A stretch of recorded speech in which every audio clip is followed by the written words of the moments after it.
आप सभी का स्वागत एवं अभिनंदन है। आप देख रहे हैं झीलों की नगरी का सुप्रसिद्ध फतेह सागर झील का आनंद ले रहे हैं। आज हम पहुंचे हैं फतेह सागर झील पर। यहाँ खूब सैलानी आते हैं और आज हिंदी दिवस पर आप सभी को यह वीडियो समर्पित है। चलिए कुछ लोगों से हम जानकारी लेते हैं कि हिंदी और भारत विश्व में दूसरे नंबर की बोले जाने वाली सबसे बड़ी भाषा अगर कहें तो हिंदी है, अंग्रेजी के बाद। देखते हैं कितने लोग इस हिंदी को जानते हैं और हिंदी के बारे में क्या सभी का राय है, इस हम सबसे पूछते रहेंगे। खास करके हम विद्यार्थी से पूछेंगे। तो झीलों की नगरी का खूबसूरत फतेह सागर झील है और हम लोगों से कई से बात करने वाले हैं। आखिर देखते हैं हिंदी के बारे में कौन कितने लोग जानते हैं। तो है भारत की जो राष्ट्रभाषा है, थोड़ा ऊपर के हाँ, राष्ट्रभाषा है। हम हिंदी भाषा का सम्मान करते हैं और तय दिल से हिंदी भाषा को हम मानते हैं। और मैं भी अपने देशवासियों को यूँ कहूँगा कि अधिक से अधिक आप हिंदी में ज़्यादा बात करें, हिंदी की अच्छी तरह से उच्चारण करें और व्यवस्थित तरीके से हिंदी में ज़्यादा समझें। वो कौन सी हिंदी की कविता जो आपके दिल पे असर करती है आज भी? जो आजकल है स्कूलों में भी है कि वो प्रार्थना है कि वो हुआ नहीं, हाँ, कोई भी बचपन की यादें। मेरा काला मेरा रूप है पर करवस आवास, हाँ, और लोहे पत्थर पे ऐसी कोई कहानी नहीं मेरी, जो साझा नहीं कर पाऊँगा। बाकी हिंदी के बारे में मैं अच्छी कर सकता हूँ।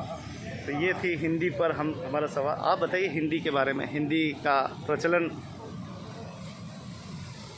दिल में एक नक्श बनता है मिटा देता हूँ, इस तरह अपनी तमन्ना को दबा दूँ। मैं जानता हूँ खास करके छोड़ेगा शरारा मुझे, जिसे मैं दामन से आवाज़ दी। बेवफाई का सिला और क्या कहूँ, लेते जाओ मैं अपनी वफा देता हूँ। हिंदी जैसे नारियों के माथे पे बिंदी सुंदरता को बढ़ाती है, वैसे ही हमारे बोलचाल में हिंदी का महत्व है। हमारे बोलचाल हमारे देश की शान है हिंदी, हमारा अभिमान है हिंदी। और हिंदी के साथ जीना, हिंदी के साथ रहना और हिंदी में अपने व्यवहार करना, ये हमारे लिए गौरव की बात है। Thank you. आप बोलिए। तो हिंदी की जो जब यात्रा शुरू हुई कई लोगों ने विरोध भी किया था, लेकिन आज देखते ही देखते विश्व की दूसरे बोली जाने वाली भाषा बन गई। आखिर हिंदी में इतनी श्रेष्ठता कैसे आई? हमारा एक और ये लोग बोल रहे हैं कि हिंदी बदलो, हिंदी नोट बदलो। नोट में काट दोगे कि तो या नोट नहीं चलने दोगे क्या? हाँ, नोट में भी तो हिंदी लिखा है, तो उसको कैसा क्या करोगे? तो ये पुरानी भाषा है, अपना पुराना कल्चर है, ये हम उसको बदलना, हम उसको पाश्चात्य उसमें जा रहे हैं, जो गलत है। और उसको हमको बनाए रखना है और उसके लिए हमको सबका साथ चाहिए, सबका विकास चाहिए। बहुत बहुत धन्यवाद। जिस हिंदी को अंग्रेज सीख रहे हैं, जिस हिंदी को अफ्रीकन लोग सीख रहे हैं, आप क्या सोचते हैं? अफ्रीकन भी वीडियो आ रहे हैं कि हिंदी सीखना चाहते हैं, वो भी सीखना चाहते हैं, लेकिन वो अपने भाषा को दबाना चाहते हैं और हिंदी को दबाना चाहते हैं असली में, लेकिन ऐसा ना हो। हिंदी का प्रभाव कितना अपने जीवन पे थोड़ा आप बताएं। भाषा है, हिंदी नहीं बोलेंगे तो क्या है? मैं तो यही हर एक को शिक्षा दूंगा कि अच्छी बात है, हिंदी बोलनी चाहिए और हिंदी में ही बात करना चाहिए। ये मेरे लिए वेल डन है, देशवासियों के लिए। हिंदी भाषा ही नहीं है तो फिर अपना जीवन अधूरा है। बहुत बढ़िया। आप कोई कविता सुनाएंगे हिंदी में, एक छोटी सी जो आपको याद है? याद तो क्या है, हम जोधपुर से आए इधर घूमने के लिए, उदयपुर के अंदर सिटी ऑफ लेक, और यहाँ पे आके मतलब दिल गार्डन सा हो गया। बहुत शानदार व्यू है, बहुत अच्छी है। ये जो झरना बह रहा है ये मतलब हृदय को हिलोरे देता है। हिंदू में देखिए अपनी जो मातृभाषा है वो मारवाड़ी से संबंधित है हम, लेकिन हिंदी है जो हमारी वो आधारशिला हिंदी है। मतलब हिंदी के बिना हम हिंदू अधूरे हैं। हिंदू नहीं, इवन हर भारतीय हिंदी के बिना अधूरा है। कोई एक आपकी हिंदी की रचना कोई अच्छी सी जो आपको याद हो? जी, मैंने आज तक हिंदी की किताबें बहुत से लेखकों की मैंने पढ़ी हैं और सबसे अच्छी मेरे को लगी है जो कामायनी, जयशंकर प्रसाद की हुई थी। कामायनी में जो आप पढ़ोगे और जो जीवन की सीख मिलेगी आपको, वो मतलब वो अपने जीवन को नहीं राह देती। और कविता का नाम लेना चाहूँगा तो वो होगी मैं श्री कृष्ण का दूत कार्य। हाँ नेवर जज सकती। कृष्ण का दूत कार्य नरोत्तम लाल जोशी द्वारा लिखी गई है, जिसकी और ये वो आपने सुना होगा, है कौन विघन ऐसा जग में टिक सके आदमी के मग में, हम शोक खेलता है जब नर पर्वत के जाते पाँव। तो ऐसी हिंदी में तो साहब ऐसा है कि ये गागर में सागर भरने वाले शब्द है, कुछ शब्दों से हम कविता बना सकते हैं, तो इसमें अपने साहित्य में कोई कमी है ही नहीं। हिंदी भाषी हम लोग हिंदी भाषी कहलाते हैं, देखा जाए तो पूरे दक्षिण भारत के लोग। जो लोग विरोध कर रहे थे हिंदी का, वो खुद हिंदी सीख रहे हैं। देखिए मेरा पर्सनल इसके ऊपर मेरा वक्तव्य ये है कि भाषा के ऊपर अपने को किसी प्रकार का बंधन नहीं लगना चाहिए। अब जैसे कोई दक्षिण भारतीय है, उसको हिंदी नहीं समझ में आती है और हम उधर जाते हैं तो हमको उनकी जो मातृभाषा समझ में नहीं आती है, तो हम उनका विरोध करें या वो हमारा विरोध करें, तो ये मेरे हिसाब से मतलब ये एक मानवता की पहचान है, ये सभ्यता की पहचान है। और दक्षिण भारत की क्या बात करते हो, वहाँ की संस्कृति, वहाँ की सभ्यता अनुपम है, निराली। और मैं दक्षिण भारत अभी तक नहीं गया हूँ, लेकिन जब भी जाऊँगा उनके लोगों से बात करने का और उनकी मूवीज़ देखते हैं, उनका कल्चर देखते हैं, दक्षिण भारत का बड़ा शानदार है। और मेरी अपेक्षा ये है कि वहाँ पे ये जो ऐसी भाषा से संबंधित जो भी कोई बात करते हैं, तो मैं नहीं चाहता कि ऐसा भारत के अंदर ऐसा होना चाहिए। हमारा भारत तो विविधताओं में एकताओं वाला देश है, यहाँ पे तो अगर सब एक समान हो जाएंगे तो फिर भारत का सौंदर्य क्या रहेगा। फिर भी राजस्थान अग्रणी रहा है हिंदी में। देखिए राजस्थान तो ऐसा है कि हमने तो कभी राजस्थान वाले विरोध करते ही नहीं है।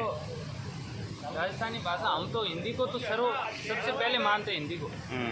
हिंदी के बिना तो हम अधूरे ही हैं। और बिल्कुल हम सशक्त दावेदार है कि हमारा पूरा भारत हिंदी भाषी होना चाहिए और होगा। और सभी प्रयास कर रहे हैं, हम भी प्रयास कर रहे हैं और बहुत सी संस्थाएं हैं जो प्रयास कर रही है।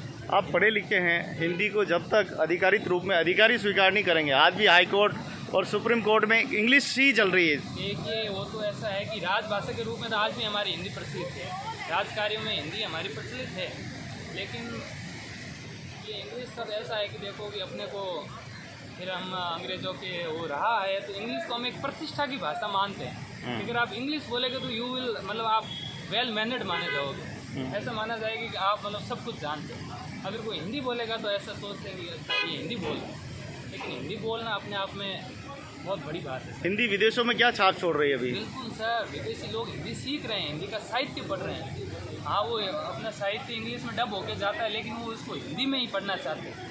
ये बहुत सी मैंने चीज़ें देखी है। सर आप तो आप गुजरात से? नहीं कहाँ से? पाली से। आज ये विषय है हिंदी का, कि हिंदी हमारे जीवन पे कितना असर कर रही है। एकदम बढ़िया मातृभाषा है, हिंदी बोलना चाहिए। हिंदी का एकदम सुंदर भाषा है। अंग्रेजी को लेकर क्या करना है, अंग्रेज तो हमको लूट के चले गए। हाँ इसमें हमारे सरपंच साहब हाँ, हिंदी और मैं कैसा लगता है आपको? लगता है कि हिंदी भाषा तो हिंदुओं की मातृभाषा है, और अंग्रेजी तो ऐसे अंग्रेज़ों का राज साहित्य, अंग्रेजी सामने पर पढ़ने और लिखने के लिए अंग्रेजी होनी चाहिए। राजस्थान में भांति भांति की भाषा बोली जाती है, फिर भी हम हिंदी को महत्व देते हैं, क्यों? हिंदी देश का एक महत्व है, हिंदी एक हिंदुओं का धर्म है, इसलिए सब लोग हिंदी बोलते हैं। तो आप देखें कि हिंदी का अपना महत्व है, जबकि राजस्थान में एक तरफ मेवाड़ी, मारवाड़ी और काठियावाड़ी शेखावटी अलग अलग भाषाएं बोली जाती है, लेकिन फिर भी हमारे यहाँ पर देखिए वागड़ भाषा भी बोली जाती है, फिर भी हिंदी को बड़ा महत्व देते हैं। तो आज फतेह सागर पे हम पड़ताल करने पहुँचे थे कि हिंदी का महत्व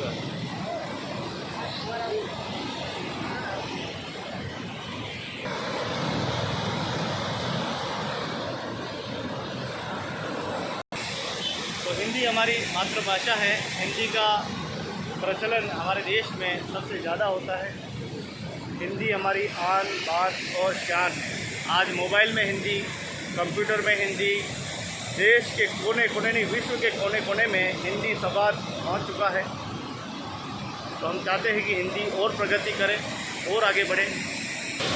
तो आप देखें कि हम जैसे ही यहाँ फतेह सागर पे हिंदी भाषा से परिचय करने पहुँचे तो कुछ लोग तो यहाँ बोलना ही नहीं चाहते, कुछ लोग बहुत ज़्यादा बोलना चाहते हैं। मतलब देखिए आप, भांति भांति के सब लोग हैं, भांति भांति की विचारधारा है। तो हिंदी हमारे जीवन में बहुत बड़ा महत्व रखती है। ऐसी मातृभाषा हिंदी को हम प्रणाम करते हैं।